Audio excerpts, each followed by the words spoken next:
Buen, buenas tardes a todos. ¿Se me escucha? ¿Me escuchan? Buenas tardes, compañeras y compañeros. Como responsable del espacio de Derechos Humanos y Género, les doy la bienvenida a nuestra primera jornada virtual, que es titulada Manipulación, la extorsión sutil que amenaza tu libertad. La pandemia nos obligó a cambiar nuestra realidad. Ahora ya no los podemos recibir en nuestra sede como era de costumbre y no sabemos por cuánto tiempo vamos a tener que valernos de estas herramientas informáticas para poder tener nuestros encuentros. Esperemos que sea poco tiempo y que dentro de muy poquito podamos estar todos juntos otra vez en nuestras reuniones presenciales que tanto nos gustaba hacer. Bueno, quiero agradecer especialmente a la directora de Mujeres en Igualdad, Monique Achul, no sé si lo pronuncié bien el apellido, le agradezco muchísimo que está acá entre nosotros. Ella es directora de Mujeres en Igualdad desde el año 90, que milita en el feminismo. Muchísimas gracias, Monique, por acompañarnos. Bueno, además, quiero agradecer la participación y la presencia de nuestras representantes de la Mesa Directiva Nacional, las compañeras secretaria de la Mujer, Fabiana de Zeta, secretaria de Capacitación y Cultura, Ina Lese, secretaria de Prensa, Lorena Tianese, que junto a nuestra secretaria adjunta de la seccional, Patricia González, y a nuestra secretaria administrativa, Marcela Bley, y todo el conjunto de compañeras de la comisión directiva y militantes, formamos parte y forman parte del espacio de Derechos Humanos y Género. También quiero agradecer al secretario que siempre nos apoyan en absolutamente todo lo que queremos hacer y todas las actividades que tenemos. Bueno, a continuación le voy a dar la palabra a nuestra secretaria adjunta, Patricia González. Patricia. Hola, buenas tardes a todas y a todos. Bueno, como decía Fer, es lindo reencontrarnos, aunque sea por este medio virtual, ¿no? Acercarnos de alguna manera. Y en esta oportunidad nos parece muy interesante la propuesta que acerca Fer de esta charla, para de alguna manera tratar de generar vínculos sanos, ¿no? Vínculos libres de manipulaciones, como dice el título, ¿no? Y básicamente empoderarnos de alguna manera o vislumbrar alguna herramienta que nos permita darnos una mejor calidad de vida en lo personal y en lo laboral, porque bien sabemos que no son compartimentos estancos. Lo que pasa en la casa, si algo no está bien, si no tenemos una buena salud emocional, eso se repercute en el trabajo, se repercute en el cuerpo. Y sabemos que lo que pasa en el trabajo, si hay vínculos no sanos o no saludables en el trabajo, se repercuten también en nuestra vida personal. Hoy más que nunca sabemos que el trabajo se nos metió en la casa también. Así que bueno, desde el sindicato, desde lo laboral, también queremos acercar estas herramientas y también agradecer a la licenciada Patricia Faur, que nos va a dar esta charla que nos parece más que enriquecedora. Así que bueno, no mucho más, les agradezco, espero que lo disfruten, y le paso la palabra a nuestro secretario general de Seccional Capital, Mariano Dalma. Buenas tardes, ¿me escuchan? Bueno, buenas tardes, compañeras y compañeros. La verdad que, como siempre se dice, las chicas han manifestado todo lo que tenemos en este día que decir, ¿no? La verdad que es muy importante este tipo de jornadas, como siempre hemos hecho desde el espacio, ya son muchos los años que venimos trabajando en este ámbito, y bueno, como bien decían las compañeras que Fernanda y Patricia, en este contexto tan complicado, tan extraordinario que nos toca afrontar hoy en día, estamos buscando desde el sindicato buscar las herramientas para poder estar en contacto permanente con todos los compañeros y compañeras. En este caso, con una nueva jornada del espacio, como decía Fernanda, habitualmente ustedes saben que lo hacíamos y lo hacemos en la sede de seccional, pero bueno, en este contexto lo estamos haciendo desde la plataforma, así que agradecerle a las compañeras del espacio que han trabajado muchísimo para que esto salga, agradecer la presencia de la licenciada Patricia Faur por el compromiso y por venir a darnos esta charla tan interesante y tan importante.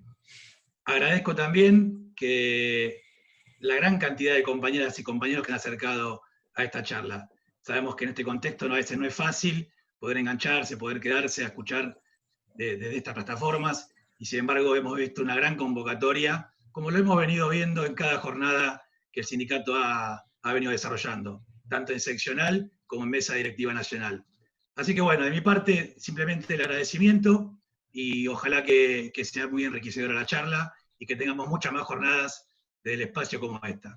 No sé si se escuchó bien, porque tengo varios problemas de audio acá en mi casa, estuve bastante complicado, así que, bueno, le dejo la palabra a Fernanda para que haga la última presentación para Patricia, y les agradezco a todos la presencia. Muchas gracias. Bueno, muchas gracias, Mariano, por tus palabras. Y bueno, les cuento un poco por qué buscamos este tema. Nos pareció apropiado hablar de la comunicación en los vínculos afectivos, en realidad, porque cambió en este momento, yo digo que es un momento especial y único, porque nunca pasamos por algo así. A nosotros nos cambió todo. Estamos muchísimo más tiempo con gente que no estábamos tanto tiempo, convivíamos, pero ahora estamos las 24 horas, la mayoría. Yo sé que hay gente que está saliendo, pero igualmente, aunque salgas a trabajar, estás muchísimo más tiempo en tu casa y no tenés la relación que tenías, la relación vincular que tenías con los demás, porque nosotros estábamos 8 horas en la oficina, la mayoría, y ahora la oficina está dentro de casa. Entonces cambió la comunicación. ¿Cómo nos comunicamos por mensaje de texto, nos comunicamos por un mail, por una videollamada? Pero no es lo mismo. ¿Y qué pasa cuando esa comunicación es una comunicación violenta? Ojo, no estoy hablando de violencia en el término de que, o sea, fueran insultos o gritos, no. Yo hablo de comunicación, vamos a hablar, mejor dicho, va a hablar la licenciada, de comunicación que, a pesar de que a veces parece ser amena, es una comunicación violenta. ¿Por qué? Porque nos está llevando a hacer lo que nosotros no queremos, y lo peor, que no nos damos cuenta. Por eso la convocamos a Patricia, que se las quiero presentar, y le quiero agradecer muchísimo que vino, la verdad. La licenciada Faur nos va a brindar una charla sobre manipulación, la extorsión sutil que amenaza tu libertad. Miren qué título, ¿no? Bueno, Patricia es psicóloga egresada de la UBA. Tiene 2 maestrías, una en psiconeuroinmunoendocrinología y otra en psiconeurofarmacología. Además, es docente de la Universidad de Favaloro, integrante del Consejo Consultivo de la UADE, es escritora, tiene 10 libros escritos, y además Patricia coordina hace 27 años, una vez por semana, los martes, un grupo de mujeres con dependencias afectivas. Bueno, ya les tengo que avisar una cosa. Si quieren, los micrófonos van a estar cerrados, pero pueden preguntar mientras Patricia va hablando por la ventanita, ese cuadradito del chat, pueden preguntar lo que quieren. Cuando termina la charla Patricia, les respondemos todas las preguntas. Bueno, arrancamos. Muy bien. Bueno, buenas tardes a todas y todos. En principio les agradezco al Espacio de Derechos Humanos y Género por esta invitación sumamente importante. Y como decían los que me precedieron, por supuesto que es muy importante hablar de manipulación y de comunicación perversa, pero mucho más en este ámbito, ¿no? En medio de esta pandemia y de lo que nos está pasando, donde algunas cuestiones se vieron sumamente agravadas. Porque sabemos que dentro de los hogares se han perdido todas las fronteras de espacio y tiempo. No hay lugares propios, no hay un mundo privado. Entonces esto la verdad es que ha complicado algunas relaciones. Antes de comenzar, y es cierto lo que decía Fernanda, te agradezco Fernanda la presentación, quería decirles que este grupo que yo coordino, este grupo de mujeres que coordino hace más de 27 años, que es un grupo abierto a la comunidad y gratuito, ha sido durante todos estos años un grupo de prevención primaria en realidad de la violencia, porque cuando podemos trabajar la dependencia emocional y la violencia emocional, tal vez estamos empezando a evitar algunas cosas que después, lamentablemente, pueden terminar de un modo mucho más trágico aún. Y antes de comenzar a hablarles de... ¿Me escuchan todos bien? Quiero saber si se me ve bien, ¿se escucha bien? ¿Bien? ¿Los intérpretes? ¿Voy bien? Ok. Quiero hacerles un comentario antes de empezar. Cuando hablamos de manipulación, y vamos a hablar de manipuladores y manipuladoras, esto no tiene género. O sea, quiero que quede claro que, si bien en mi discurso, en muchos momentos, por una cuestión hasta de agilidad en la comunicación, no voy a estar diciendo las manipuladoras y los manipuladores, quiero que sepan que me estoy refiriendo a todas y todos y todes. La manipulación es algo que podemos encontrar en todas partes, en cualquier clase social, dentro de cualquier género, en cualquier espacio, como dijeron, en el trabajo, en la pareja, entre los amigos, en la familia. De modo que les pido disculpas si en algún momento uso el masculino, lo uso de un modo genérico. Si uso el femenino es porque tengo mucha casuística con mujeres, sobre todo en los grupos, entonces a veces hay ejemplos que me vienen en femenino de la clínica, pero quería dejar esto aclarado desde el principio. ¿De qué vamos a hablar? Vamos a hablar, a definir un poco qué es la manipulación, pero básicamente voy a centrar buena parte de esta charla en la herramienta de la que se vale la manipulación, que es la comunicación perversa. Comunicación perversa, o la podemos llamar, después van a ver, comunicación indirecta, comunicación opaca, comunicación sucia. Una comunicación que deja a su víctima en un estado de confusión y de parálisis. La primera pregunta que podemos hacernos es, ¿todos son manipuladores? ¿Quiénes son manipuladores? Porque uno puede decir, manipulación es algo que muchas personas, todos nosotros podemos emplear en cierto sentido en algún momento. Por ejemplo, una madre puede utilizar la manipulación, un premio, con su hijo para que haga una tarea. También podemos utilizar la influencia para que alguien haga algo que nos parece bien. No nos estamos refiriendo a eso. Aquí vamos a hablar de la manipulación como patología, digamos. Vamos a hablar de un trastorno.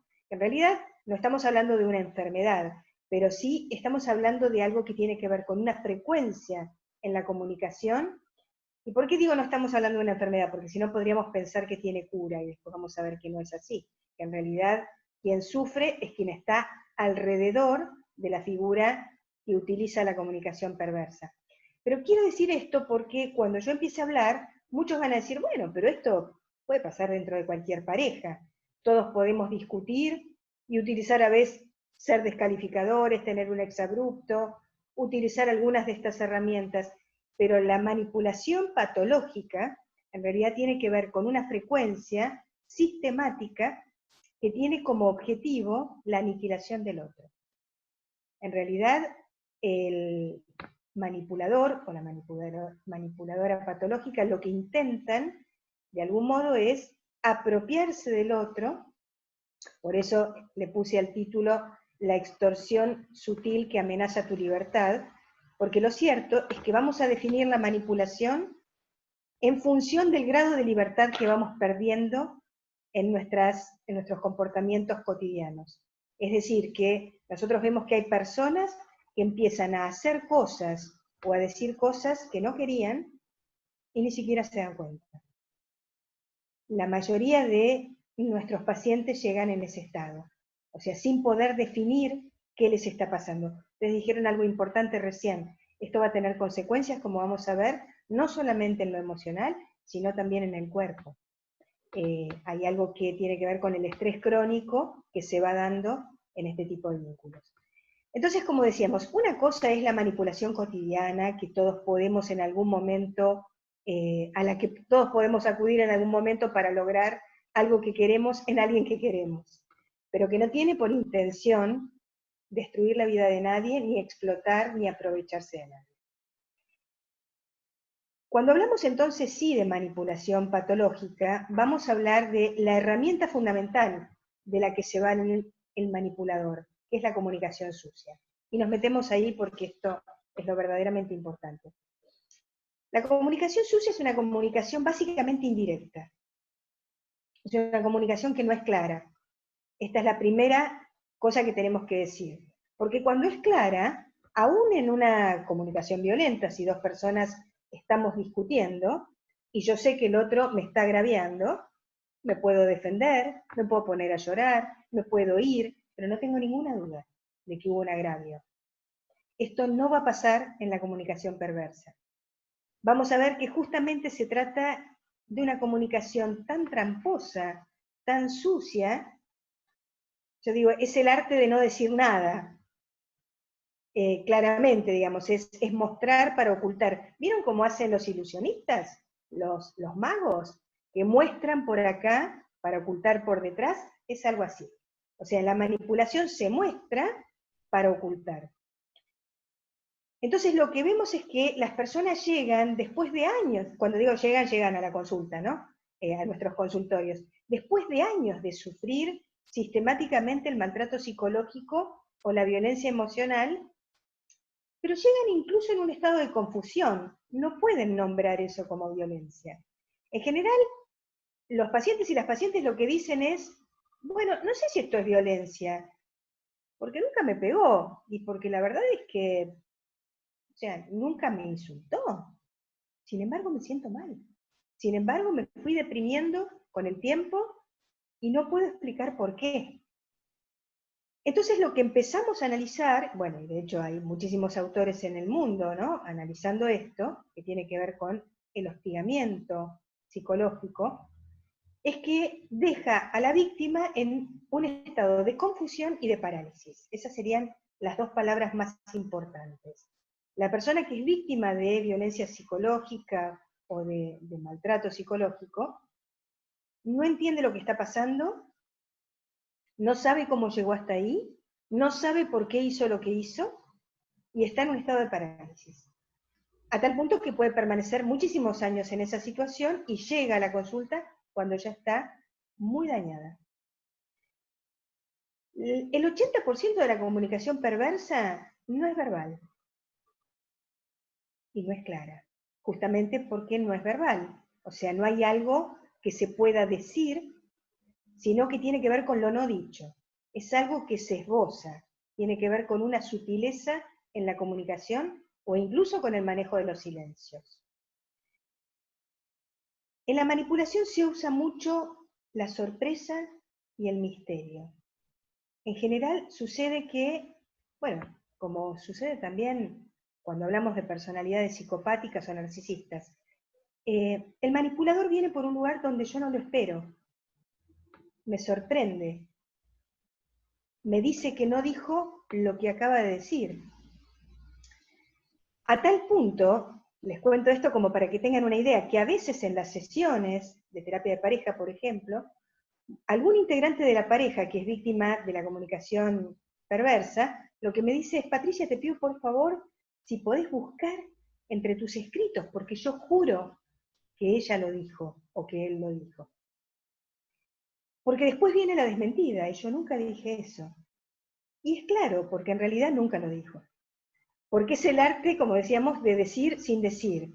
Entonces es una comunicación que es vaga, es ambigua, nunca es clara y es directa, nunca nombra lo que está pasando, y siempre deja el supuesto. Es más, podríamos decir incluso, en lo cotidiano vemos que son murmuraciones, de ese tipo de murmuraciones donde uno pregunta, no te entiendo, ¿qué quisiste decir? Nada. Pero yo escuché que dijiste algo. No, yo no dije nada.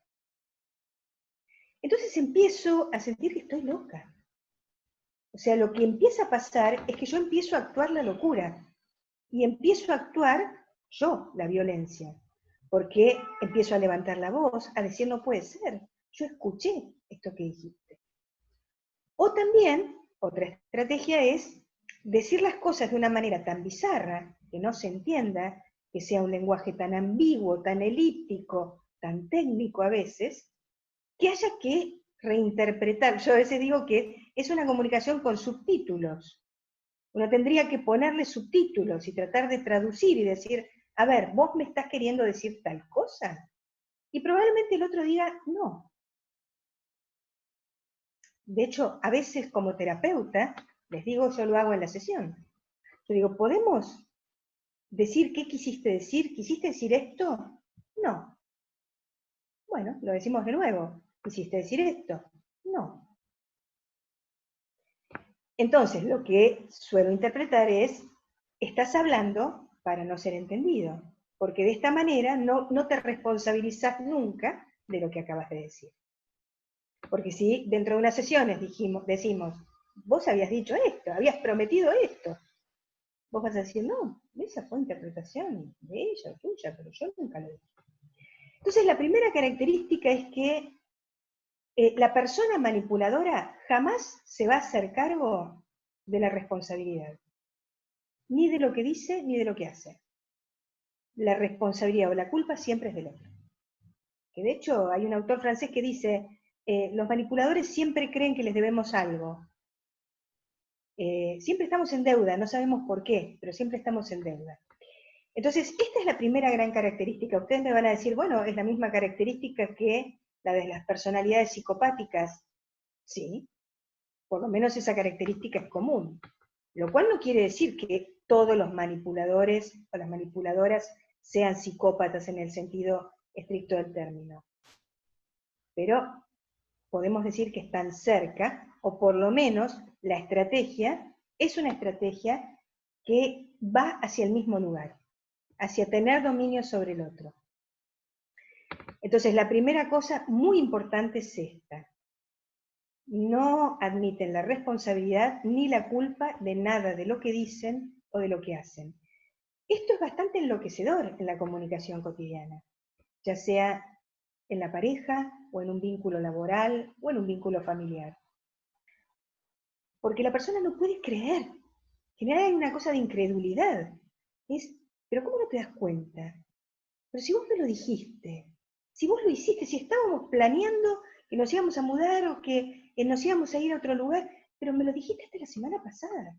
¿Cómo puede ser? Entonces cuando el otro dice, yo jamás te dije eso, vos lo entendiste, uno empieza a pensar, sí, tal vez tiene razón. Por ahí yo soy muy susceptible, por ahí yo soy muy vulnerable, tal vez no entiendo un chiste, porque una de las estrategias en la comunicación perversa es la ironía, el sarcasmo, la burla. Dijimos que hay mucho de lo no dicho. La ironía, el sarcasmo y la burla, que son muy frecuentes, llevan a la víctima muchas veces a reaccionar, y cuando reacciona, en general, lo que se le dice es, vos no tenés sentido del humor. Cuando estamos en un espacio de terapia de pareja, yo suelo decirles que el chiste es aquel del que nos reímos todos. Pero no es un enunciado en el que uno se ríe y el otro sufre o llora. Entonces, es una forma también de decir sin decir. De hecho, la ironía en el ámbito de la literatura es decir exactamente lo contrario de lo que quiero decir. O sea, se utiliza esto. Si yo quiero decir que te quiero descalificar intelectualmente, por ahí podría decir, bueno, están por entregar el premio Nobel, te podrías postular. Entonces tal vez el otro me mira sin entender y se siente agredido. ¿Por qué me decís esto? ¿Pensás que no soy inteligente? Yo no te dije eso. Yo te dije que te podrías postular. Lo demás corrió por tu cuenta. Entonces, este tipo de circuitos en la comunicación hacen que la violencia sea invisible, sea prácticamente indenunciable. Es muy difícil, porque para poder denunciarla, primero tengo que darme cuenta que eso es un acto de violencia. No hay acto más violento que el silencio, por ejemplo, en este tipo de comunicación. El silencio que tiene que ver con el no registro del otro. Te estoy hablando y no me contestás. Grito y no me contestás. Levanto la voz, no me contestás. Rompo un objeto y no me contestás. te vas del espacio físico, te sigo, y no me contestás. Cuando enloquecí, cuando finalmente empiezo a los gritos, probablemente me contestes, para decirme, con vos no se puede hablar. Entonces, lo que decimos es que la víctima de violencia emocional empieza a actuar la locura. Empieza a actuar la agresión que el otro no manifiesta. En general siempre vamos a ver también que en la comunicación violenta casi no se levanta la voz, casi no hay exabruptos, o sea, no hay ninguna marca de una violencia explícita de la que yo pueda agarrarme. Decíamos también que además de la sorpresa de que el manipulador viene por un lugar por donde no lo espero, la verdad es que siempre va como 3 pasos más adelante de lo que yo imagino que puede pasar. Otra herramienta es el misterio, el manejo del rumor, el manejo de las alianzas, de la triangulación en la comunicación, que sería, no le digas a nadie, pero esa persona con la que vos te estás reuniendo todos los días, el otro día no me habló bien de vos, pero no se lo comentes, porque me pidió que no lo dijera. Con lo cual tampoco podés verificar si esa información es correcta, y empezás a actuar en función de eso. Entonces, alianzas, triangulaciones, de más está decir que muchas veces vemos esto en las familias de origen, ¿no? Vemos este tipo de comunicación disfuncional, a veces de la infancia, en muchas personas. Después vamos a ver quiénes son vulnerables a permanecer en vínculos de manipulación. Pero muchas veces vemos que hay muchas familias que se manejan con este tipo de comunicación triangulada o alianzas parentales. Entonces, el manejo del misterio, del rumor, también es una posibilidad. Otra que a veces veo es como el cambio de registro en la comunicación. Por ejemplo, tengo un vínculo con una persona a la que no conozco mucho, la saludo todos los días, buen día, ¿cómo le va? Tengo poco vínculo, nunca hemos intercambiado una comunicación más íntima, y una mañana, por ahí salgo de mi casa y cuando me saluda, me dice algo en otro registro de comunicación que casi bordea lo obsceno. Me sorprendo. Es un registro que no entiendo. Y entonces también es como que quedo mareada, confundida, no sé si reaccionar o no. No entiendo. ¿Entendí bien?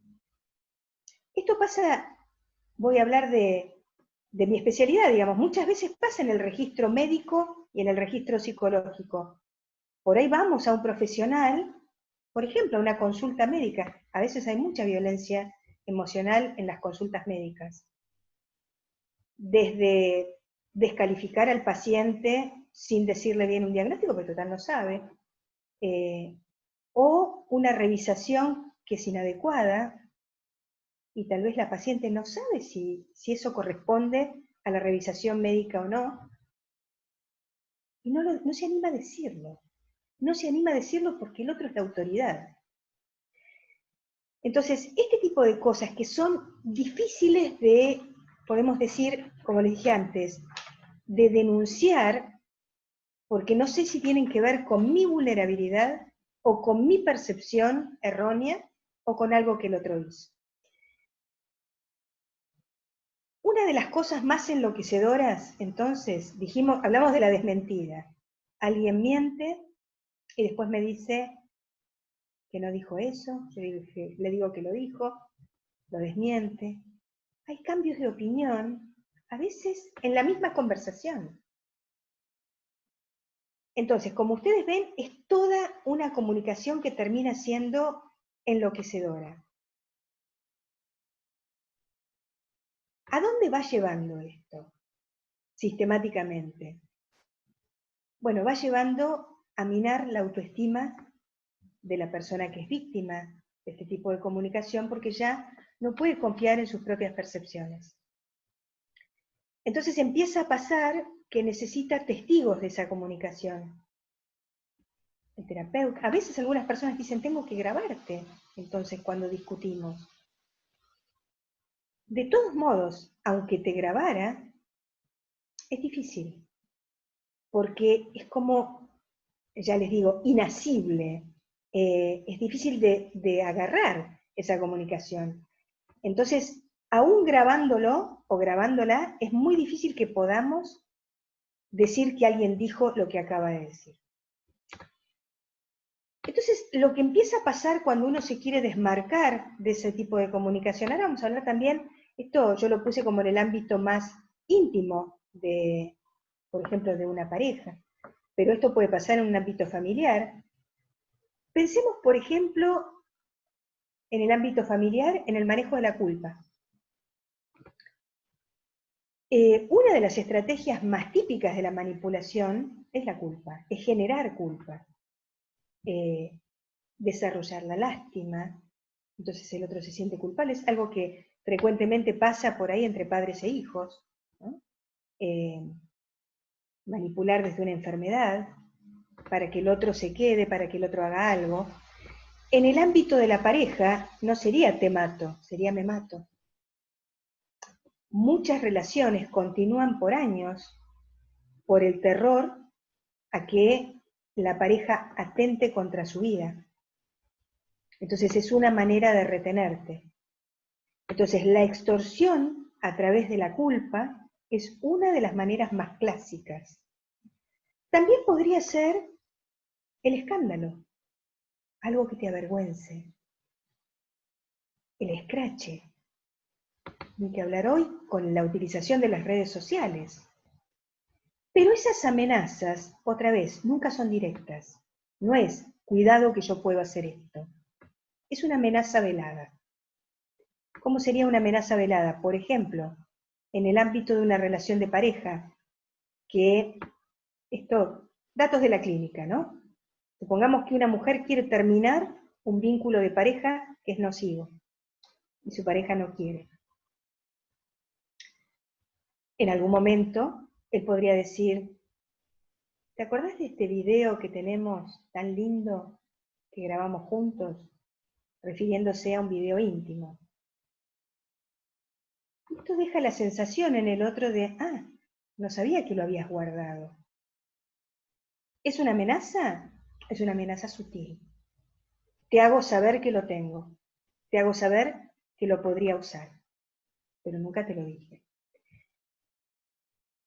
Otra estrategia puede ser la invasión, pero también es una invasión sutil. Supongamos que voy a trabajar y alguien me manda 15 ramos de flores a mi trabajo. Todo el mundo va a estar hablando de eso en mi oficina. ¿Quién fue? 15 ramos de flores anónimas. Invadió un espacio personal. Porque en última instancia yo me siento que tengo que justificar eso, que tengo que rendir cuentas de algo que yo no esperaba, que no quería siquiera, que no me interesa, y me veo obligada a tener que hacer algo. Y esta es una de las características. En general, en la violencia emocional, siempre me veo obligada a tener que rendir cuentas, justificarme, hacer algo para defenderme. Por ejemplo, puedo terminar una relación y la otra persona, yo no quiero tener más contacto, pero sigue teniendo contacto con todas las personas de mi alrededor. O sea, sigue trabajando el rumor alrededor mío, tratando de congraciarse, de una manera que también me deja incómoda. Con todo esto yo lo que quiero que vean es que es muy difícil para la persona que sufre este tipo de violencia darse cuenta que esto es violencia. Si pensamos en el ámbito del trabajo, una figura que ustedes deben conocer, que es el mobbing, el hostigamiento psicológico dentro de las empresas o de las organizaciones, también tiene que ver con lo mismo. Es el mismo tipo de comunicación que se puede dar o de un superior a una persona que esté en una posición inferior o incluso entre pares. Y también es una desvalorización sutil, es una descalificación que no es directa. Nadie va a decir, tu trabajo no sirve. Pero probablemente, después de todo un día de estar preparando un informe, después de no dormir en la noche, después que me dijeron lo tenés que presentar mañana a las 7 de la mañana, aun cuando ya era el horario de irme, cuando llego al día siguiente con el informe, me lo rompen en la cara, lo tiran a la basura y me dicen, no hacía falta. Y yo siento que todo mi trabajo quedó en la basura, que es una manera también de decirme, vos sos una basura, ¿no? O sea, creo que hay algunos metamensajes en la comunicación que por ahí no los podemos descifrar conscientemente, pero los sentimos. Una de las cosas que yo suelo decir es que el diagnóstico de la manipulación no lo hacemos a través del otro, lo hacemos a través nuestro, con nuestras vísceras, lo sentimos en el estómago. Me siento mal.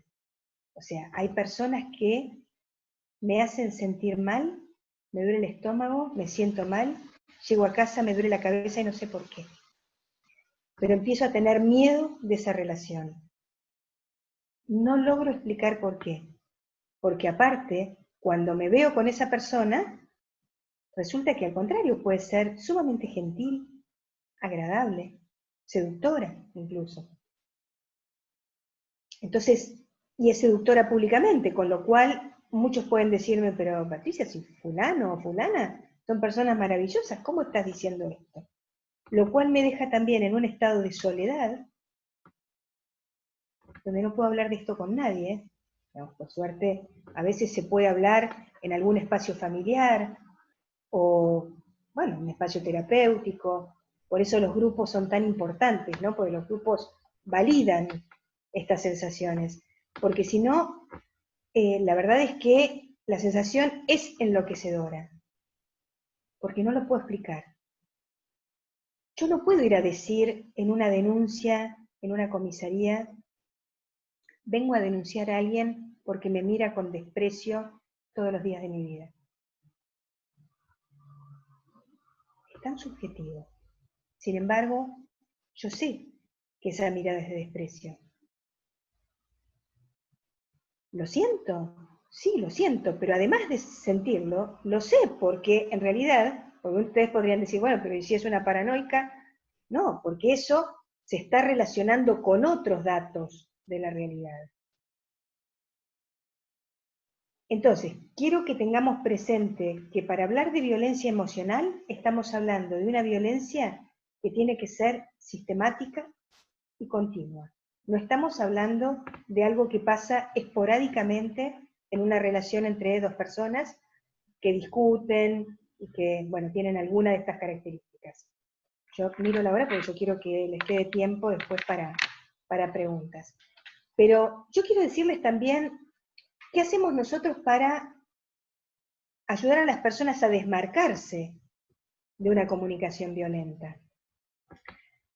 Una pregunta que ustedes podrían hacer es, ¿todos podemos ser víctimas de la manipulación?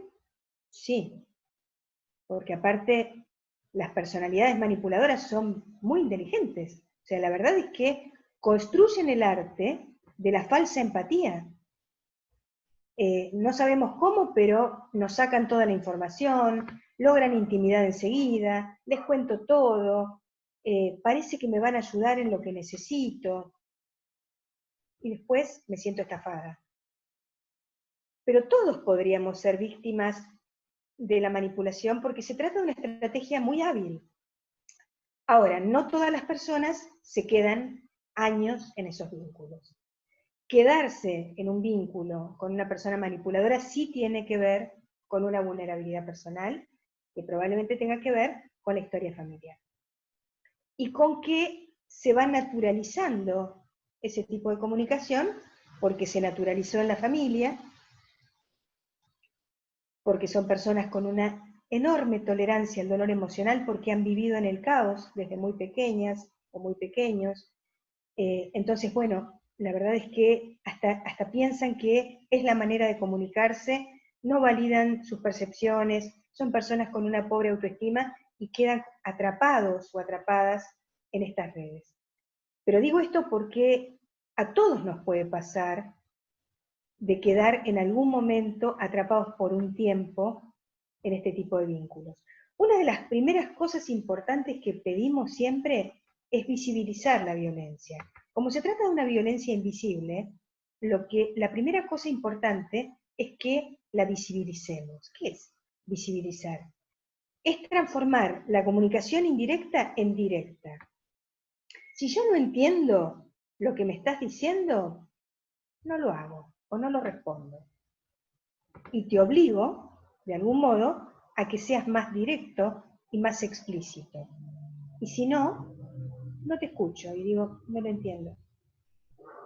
Por ejemplo, el doble mensaje. El doble mensaje es muy común en este tipo de comunicación.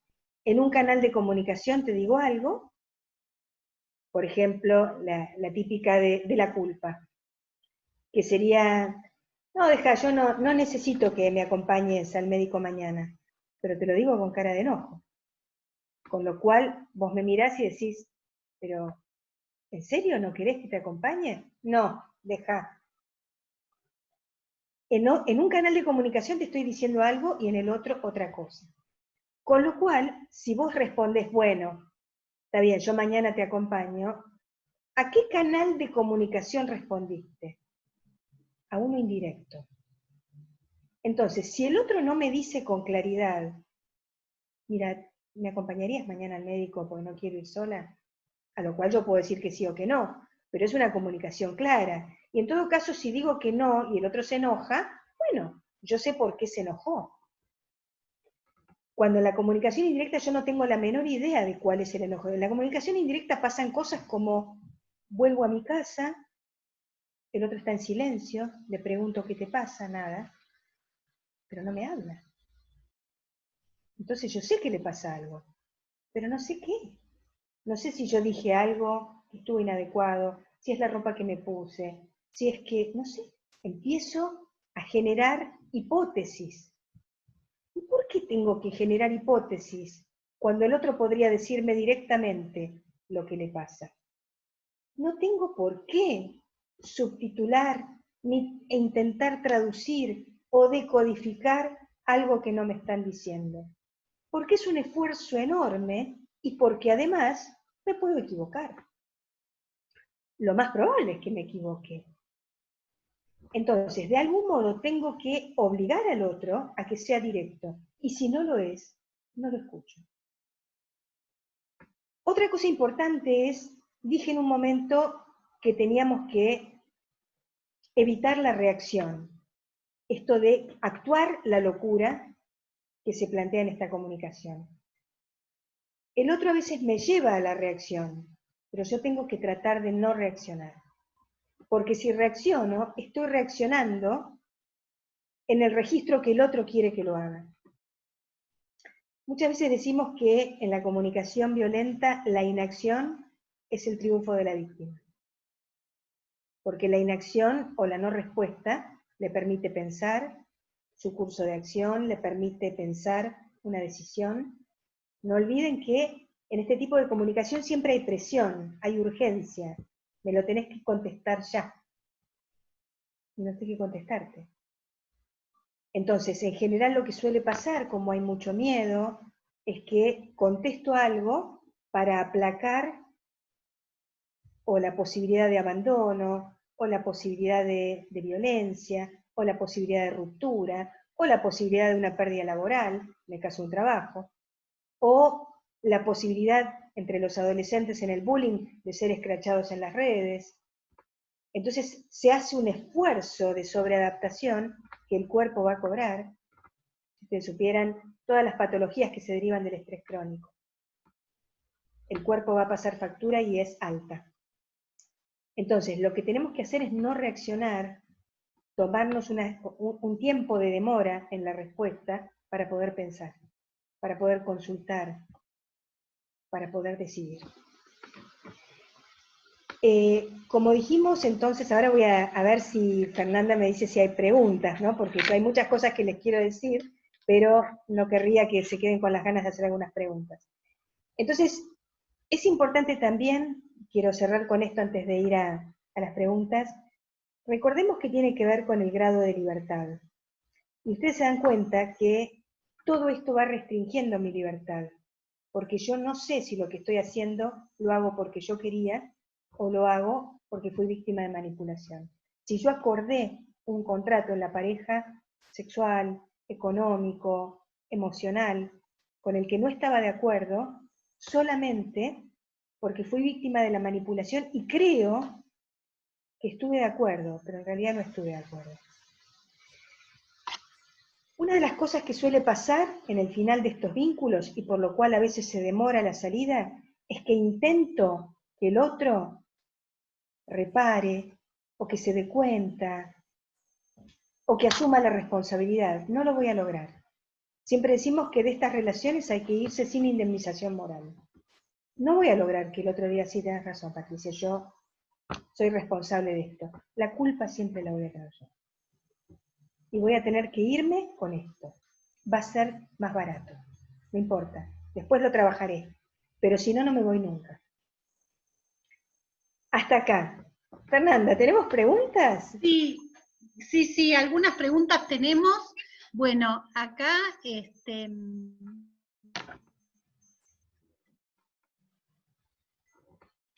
Muchas gracias, algunos que están poniendo comentarios. me preguntan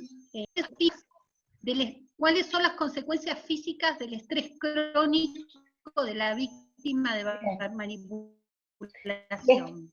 Les cuento un poquito. En la presentación, Fernanda les dijo que yo soy magíster en psico-neuroinmunoendocrinología. De hecho, coordino esa maestría en la Universidad Favaloro. Podría decirles que la vedette de la psico-inmuno-neuroendocrinología es el estrés, porque el estrés es una patología que tiene que ver con algo emocional, ni que hablar de que en este momento, con la pandemia, estamos viviendo una situación de estrés crónico, porque después de 10 días, más o menos, de estar en un estado de alerta o de amenaza, ya pasamos de una situación adaptativa de estrés agudo a una situación crónica. El estrés crónico es a veces más peligroso porque es más silencioso, porque nosotros nos vamos sobreadaptando, entonces aparentemente no hay daño, seguimos funcionando, vamos a trabajar, hacemos lo que hay que hacer, pero nuestro organismo se va enfermando porque nuestro nivel de alerta es como si nosotros tuviéramos una escala que es de 1 a 5, y nuestro nivel de alerta normal es 2 para poder reaccionar frente a alguna amenaza de la vida cotidiana. Cuando vivimos en una situación de alerta o de amenaza, estamos como en un grado 4 o 5. Esto implica que en nuestro organismo vamos a estar liberando noradrenalina y cortisol sin que ese eje se frene. Es como una hipercortisolemia, es un cortisol aumentado que daña nuestro sistema inmune, cosa que hoy es tremenda, porque la mejor vacuna la tenemos en nuestro organismo, y si nosotros dañamos nuestra inmunidad y nos contagiamos, tenemos menos defensa frente a un virus. Entonces, daña nuestra inmunidad, daña el endotelio, con lo cual hay consecuencias cardiovasculares, el síndrome de intestino irritable en lo gastrointestinal es clásico, dolor de cabeza, cambia el umbral de dolor. Entonces sentimos mucho más el dolor corporal. También, por supuesto, empiezan a aparecer enfermedades autoinmunes. ¿Qué quiere decir autoinmunes? Quiere decir que nuestro organismo se empieza a equivocar, miren qué simbólico, y se ataca a sí mismo. O sea, no puede diferenciar cuál es un antígeno, un extraño que entra a mi cuerpo y cuál es una célula propia, y ataca las células propias.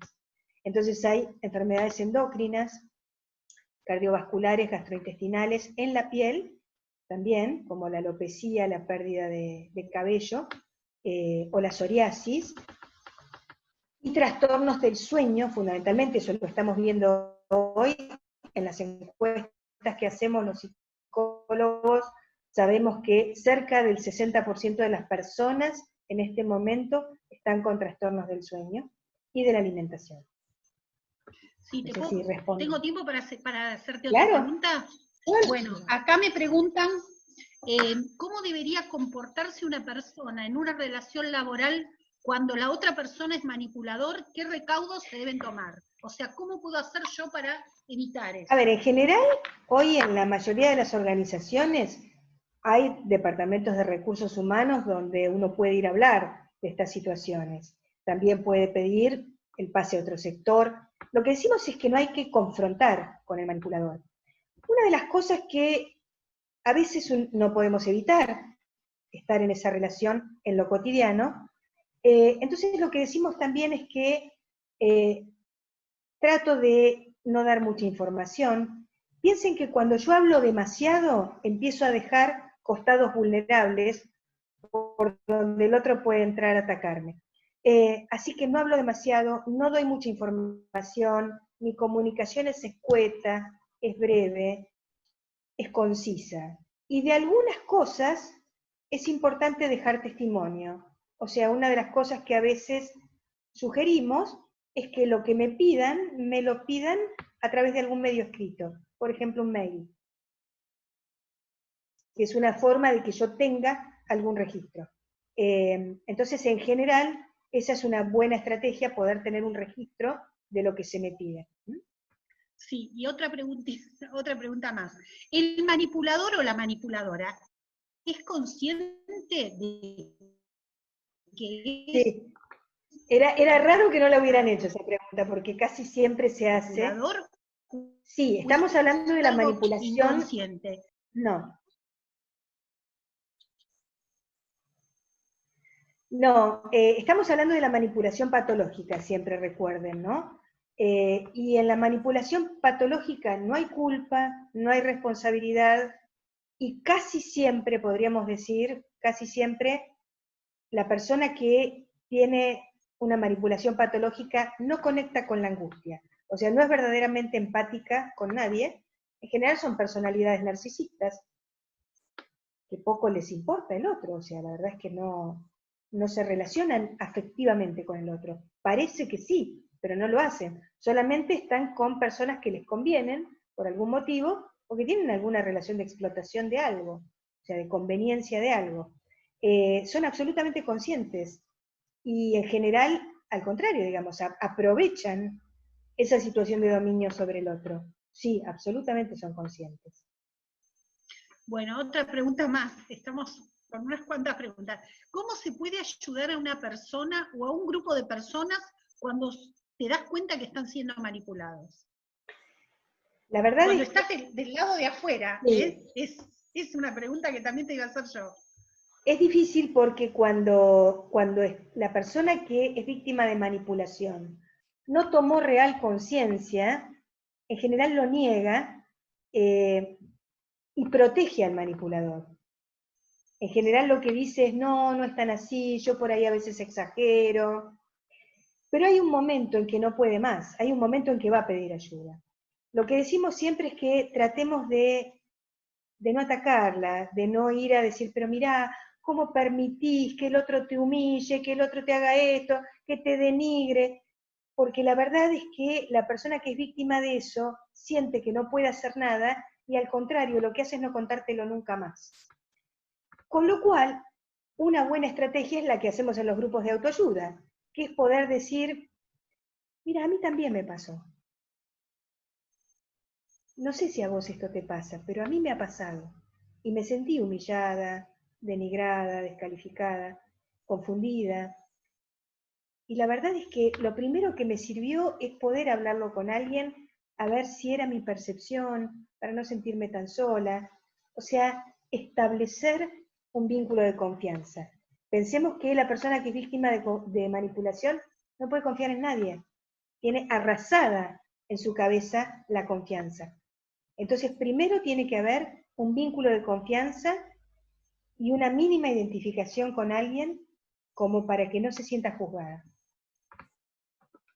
Sí, acá me preguntan cuánto tiempo se demora en reconocer un manipulador. La Eso verdad me es que... Y otro, si es posible desarticular un manipulador. La verdad es que desarticular un manipulador es muy difícil y es una tarea que a veces, podríamos decir, no tiene sentido, porque se enferma la víctima.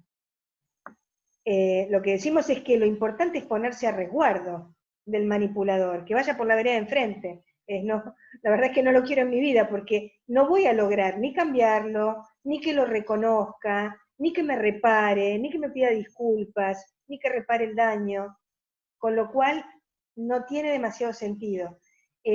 ¿Cuánto tardo en reconocerlo? Tiene que ver con la incomodidad que me va generando. Por eso lo que decimos siempre en los grupos o en las terapias es, si yo en el vínculo con alguien siento incomodidad, llego a casa y lloro, estoy angustiada, pero no es que me pasó un día, o dos, o una crisis, me pasa sistemáticamente. No sé por qué, pero me pasa sistemáticamente. Entonces ahí yo tengo que poder empezar a pensar que hay algo en ese vínculo que no lo puedo nombrar tal vez, no lo puedo ver con claridad, pero que me está dañando. Entonces, ¿cuánto tiempo lleva eso? El tiempo que a mí me permita darme cuenta que eso que pasa tiene que ver con el vínculo y no que yo esté negando esta realidad, porque, ojo, muchas personas niegan esa realidad porque tienen una dependencia emocional tan grande que tienen terror de que esa relación termine. Y ojo con este concepto, que no tiene nada que ver con un concepto de masoquismo. O sea, es súper importante que podamos diferenciar que quedarse en una relación dolorosa de estas características no tiene que ver con ningún goce en ningún sufrimiento. Tiene que ver con una altísima tolerancia al dolor emocional que muchas veces proviene de disfunciones infantiles, de familias disfuncionales infantiles, y que tiene que ver justamente con una vulnerabilidad personal que hace que esa persona se quede en el vínculo porque tiene terror al vacío emocional que le genera la ruptura. No sé si hay otra pregunta. Bueno, acá, Patricia, acá me están preguntando algo que ya casi lo habías contestado. Me preguntan por qué no puede recuperar un manipulador. O sea, no es recuperable. No es recuperable, pero aparte a mí me encanta esto, ¿no? Porque en realidad somos víctimas de manipuladores y estamos pensando cómo lo podemos recuperar encima, de cómo lo podemos salvar. La verdad es que, primera cosa, yo puedo salvar,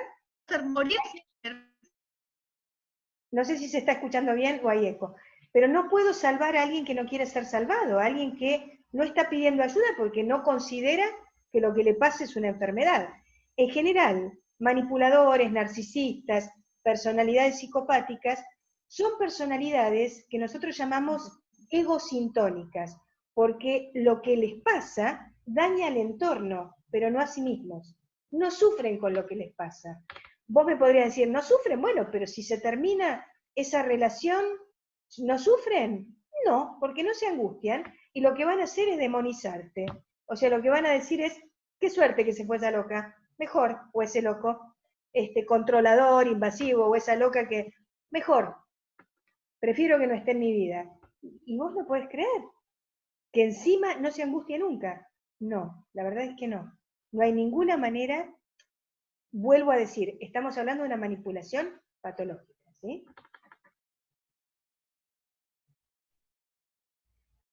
Patricia, Fernanda, ¿tengo alguna pregunta más? A Fernanda no la veo, pero veo a Patricia ahí, y por ahí, si no, yo miro en el chat, a ver si tengo preguntas.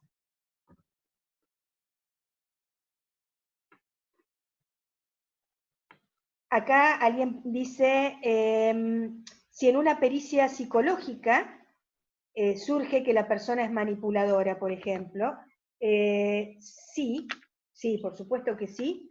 Las personas que están entrenadas, hay que estar entrenados, ¿eh? La verdad es que las manipuladoras y los manipuladores son muy hábiles en el engaño y en la simulación. Pero por supuesto que una persona entrenada en el diagnóstico puede darse cuenta. Es sumamente importante que lo haga personal entrenado. Quiero saber si hay más preguntas, si estamos en horario. Ustedes me dirán si yo cuando tenga que cerrar. A ver, si no, yo miro solita a ver si hay preguntas acá. Patricia, ¿tengo alguna pregunta? O Fernanda, o Fede, alguien se me fue. Acá hay agradecimientos, pero no veo si hay alguna pregunta más. Sí, Fernanda evidentemente Sí, tuvo un problema de comunicación. Le habilito el micrófono a Patricia para que continúe ella. Muy bien. Tocaya, ahí vamos. Hola, Patricia. Hay una compañera consultaba cuando hay un padre manipulador, porque digamos, la mamá de los chicos se puede separar o defender de alguna manera de ese manipulador, cómo se maneja la situación con los hijos que van a estar en principio vinculados, van a ser, tienen o necesitan o seguirán vinculados con el padre, ¿no? Mira, Patri, el tema de los padres manipuladores, cuando digo padres me refiero a la parentalidad, no importa si es padre o madre, es muy grave porque es muy difícil para el niño o para el adolescente sustraerse a ese dominio y tiene que ver con la construcción de su identidad. O sea, una pareja en algún momento tal vez yo puedo desvincularme y puedo trabajarlo, pero la verdad es que esto tiene que ver con la construcción de su identidad y es un trabajo muy arduo el que hay que hacer desde el punto de vista terapéutico para que ese niño pueda sustraerse a la manipulación de alguno de esos padres. Por ejemplo, a la manipulación que es, bueno, si no haces tal cosa, mamá se deprime, o se muere, o papá se va, digamos, la amenaza es terrible, digamos, si el niño no logra desactivarla, no la puede desactivar. Y de hecho, lo que vemos a veces en esas relaciones, lo vemos en las separaciones, es que los niños quedan como rehenes, muchas veces en esos vínculos, una mala separación. Hay algo que yo llamo la venganza de Medea, ¿no? ¿Se acuerdan Medea, el personaje mitológico que para vengarse de Jasón por una traición mataba a sus propios hijos? Y a veces en esas relaciones es casi como un femicidio vinculado, ¿no? Se mata lo más valioso, que son los hijos, con tal de ganar. Digamos, no importa. Así que la verdad es que es tremendo y yo lo que diría es que si una madre o un padre están en alguna de esas relaciones, se separaron y su hijo sigue siendo víctima de la manipulación del otro cónyuge, la verdad es que el espacio terapéutico para ese niño es sumamente importante. Necesita hablarlo con alguien de afuera, ¿no? Alguien que no esté involucrado, porque también el niño teme, si no la represalia, hacia el otro integrante de la pareja, y teme, entonces calla, hay cosas que no cuenta.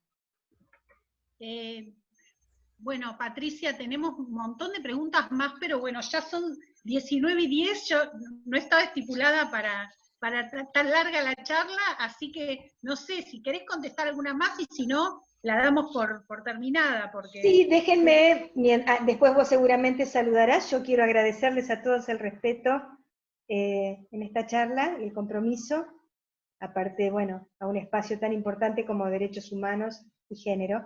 Y como empecé hablando de la libertad, yo siempre me gusta terminar con una frase, y elegí una frase de Albert Camus, que dice: la libertad no es nada más que una oportunidad para ser mejor. Gracias a todos. Bueno. Fer, te dejo Bueno, cerrar. yo te agradezco a vos, Patricia, y a todos, bueno, la presencia de todos los que están, porque realmente es poder hacer una cosa así con toda la gente, la verdad que me siento muy contenta, aparte porque los vi a todos, y bueno, vamos a tener muchos temas para hablar, y esto seguramente que se va a abrir en un montón de cosas, y va a haber comentarios, y probablemente se haga alguna mesa de trabajo en algún momento con este tema, porque bueno, ya lo instalamos. Muy bien. Así que bueno, gracias Patricia, y gracias a todos, y les doy las buenas noches, y hasta la próxima. Hasta la próxima Gracias jornada. a todos. Hasta luego. Un beso a todos.